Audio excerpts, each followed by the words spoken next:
हमारे बीच में केदारनाथ शुक्ल जी हैं। वो एक दिन रात को मैसेज कर रहे चाची को। मैसेज में लिखा कि तू 60 बरस की, मैं 70 बरस का, न कुछ तेरे बस का न कुछ मेरे बस का। मैंने सारा उसको पढ़ा।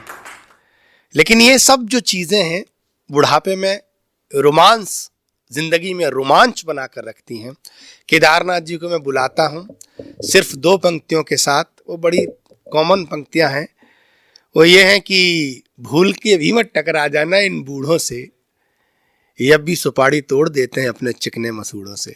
जोरदार तालियां केदारनाथ शुक्ल जी को आमंत्रित करिए। कि हाय बुढ़ापे ने किया ऐसा सत्यानाश, हाय बुढ़ापे ने किया ऐसा सत्यानाश, अरे मन तो हनीमून मांगे पर तन मांगे सन्यास।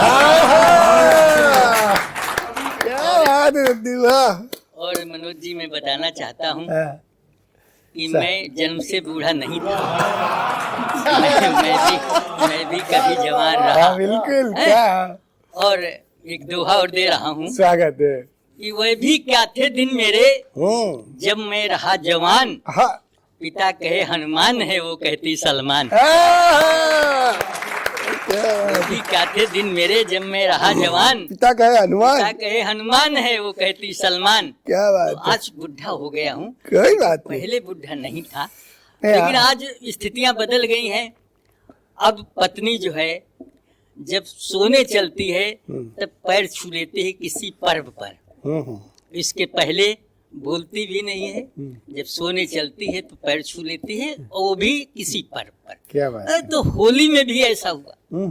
होली में भी ऐसा हुआ कि जब लोग बता देते हैं कि जाओ पैर छू लो जा करके, आज पर्व है।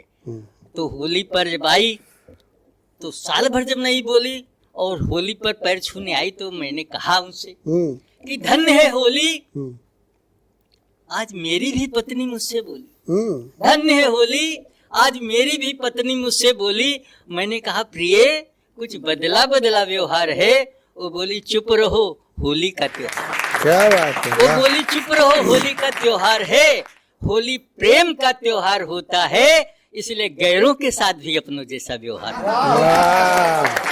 होली प्रेम का त्योहार होता है, इसलिए गैरों के साथ भी अपनों जैसा व्यवहार होता है। मैंने कहा प्रिय अब तक कितनों के साथ अपनों जैसा व्यवहार किया है? वो बोली मैंने संख्या पर ध्यान ही नहीं दिया।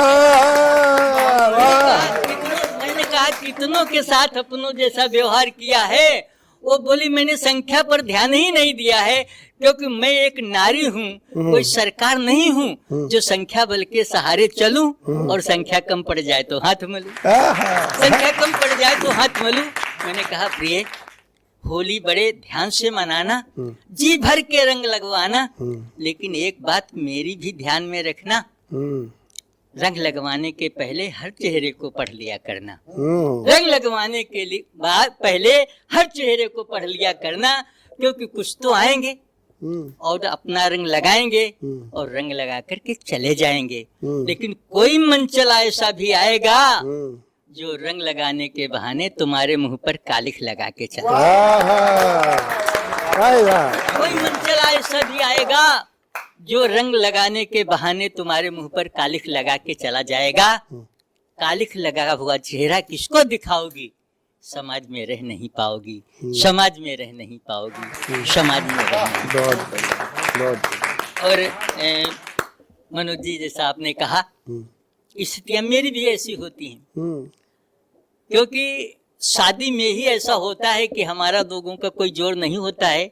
अब तो जोर होने लगा, लोग अपनी पसंद की शादी करने लगे, लेकिन हम लोगों की जब शादी हुई तब मेरी कोई भूमिका शादी में लड़की पसंद करने में नहीं होती थी।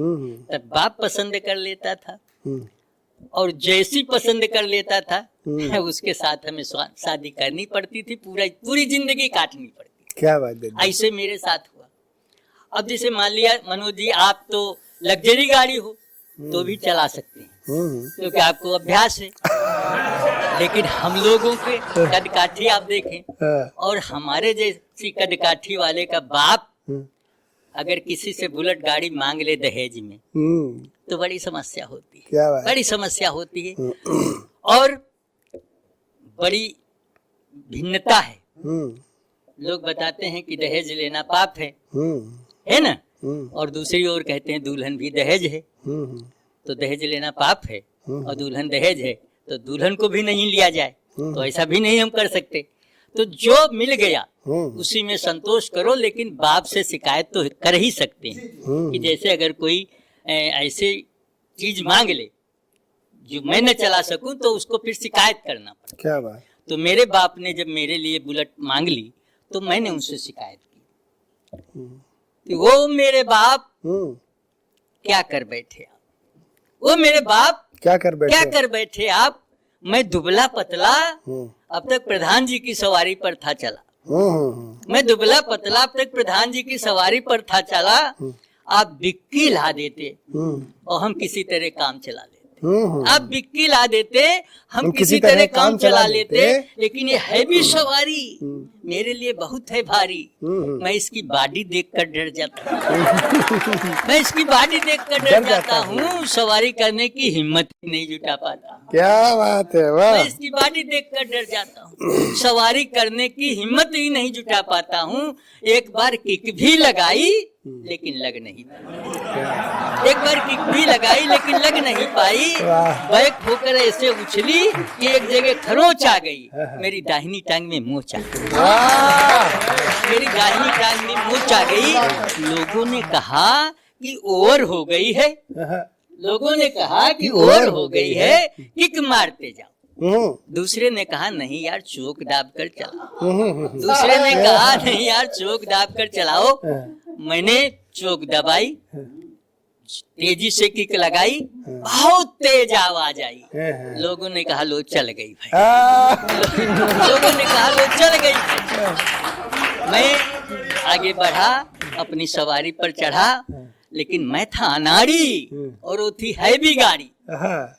मैं क्लच दबाता, गियर लगाना भूल जाता, मैं क्लच दबाता, गियर लगाना भूल जाता। गाड़ी शोर तो मचाती लेकिन आगे नहीं चलती, गाड़ी शोर तो मचाती लेकिन आगे नहीं चल पाती। हड़बड़ाहट में कई बार किया उलट फेर, लग गई अंधे के हाथ बटेर। गाड़ी सही गियर में लगी, अब हमको लेकर के भगी। अब वो घंटों की मंजिल मिनटों में नाप रही थी, मेरी काया कांप रही थी। घर जगमगाया, घर जगमगाया, मैंने ब्रेक लगाया, गाड़ी उछली, मेरी एक भी नहीं चली।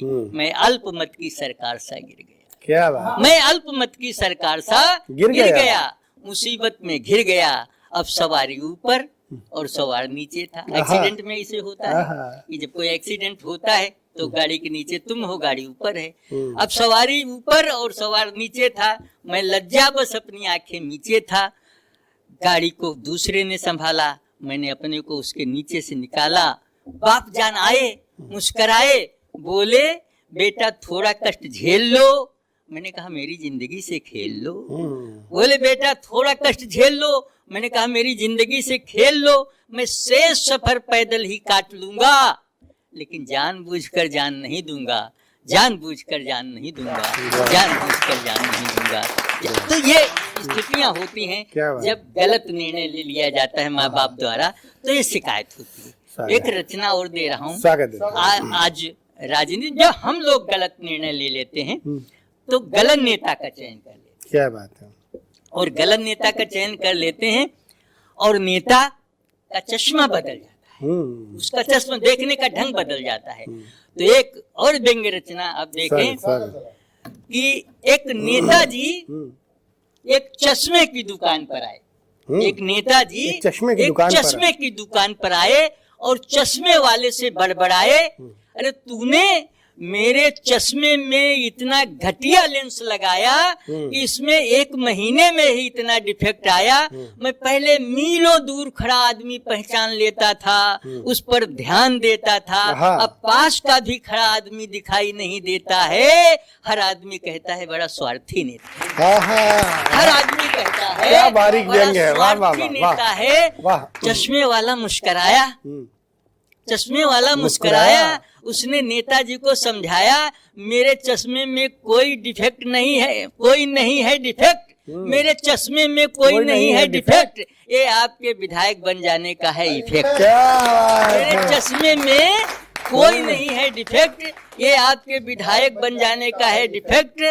तब तक आप दूसरा चश्मा ले जाएं, तब तक आप दूसरा चश्मा ले जाएं, इसी अपनी आंखों पर लगाएं। इसमें बड़ा सस्पेंस है, इसमें बड़ा सस्पेंस है, क्योंकि इसका फोटोक्रेमिक लेंस है, क्योंकि इसका फोटोक्रेमिक लेंस है। ये मौसम के मिजाज को देखकर रंग बदलता है। आजकल नेताओं पर बहुत ज्यादा चलता है, ये मौसम के मिजाज को देखकर रंग बदलता है।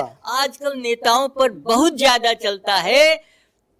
5 साल बाद फिर आना, 5 साल बाद फिर आना, तब यही चश्मा फिर ले जाना, तब इसके भाग्य फिर से जगेंगे और आपको पहले से भी दूर के आदमी दिखने लगे। बहुत बढ़िया। तब इसके भाग्य फिर से जगेंगे और आपको पहले से भी दूर के आदमी दिखने लगेंगे। लेकिन वो आदमी तुम्हें पहचान पाए, इसकी कोई गारंटी नहीं है, इसीलिए चश्मे की कोई वारंटी नहीं है, इसीलिए चश्मे की कोई वारंटी नहीं है, इसीलिए चश्मे की कोई वारंटी नहीं है। और चलते चलते आप जानते हैं ये होली आई, तो होली के साथ में कोरोना फिर दोबारा आ गया। दोबारा चूंकि होली में तमाम लोग आ जाते हैं, अब होली कोरोना का दोबारा आया तो उसकी गलती नहीं, तमाम होली मिलने आते हैं। अब कोरोना एक बार आ चुका था, आपका मेहमान हो चुका था, तो दोबारा आया तो उसकी गलती नहीं है। वो भी सोचा हम किसी जिनको नहीं लगा पाए उनको लगा दें, क्या बात। तो लगाने के लिए आया। लेकिन कोरोना में तमाम लोगों ने कहा तमाम परेशानी हुई, मैंने कहा सबको परेशानी नहीं हुई। देखो कुछ फायदे भी कोरोना में, देखो परेशानी हुई तो 2 मुक्तक दे रहा हूँ, कोरोना के 2 मुक्तक दे रहा हूँ कि कुछ लोग अपनी बीवियों को झेल रहे थे।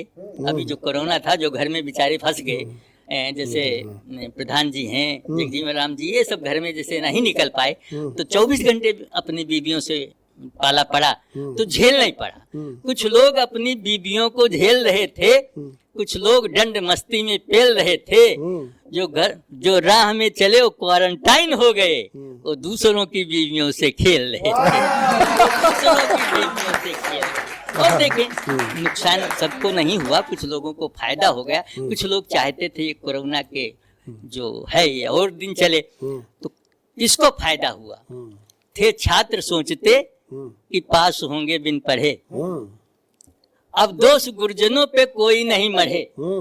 थे छात्र सोचते कि पास होंगे बिन पढ़े, अब दोष गुरजनों पर कोई नहीं मढ़े। और जीजा के घर फंसी हुई साली थी सोचती, भगवान लॉकडाउन कुछ और भी बढ़े, भगवान लॉकडाउन कुछ और भी बढ़े। बहुत बहुत धन्यवाद। बहुत बढ़िया, बहुत।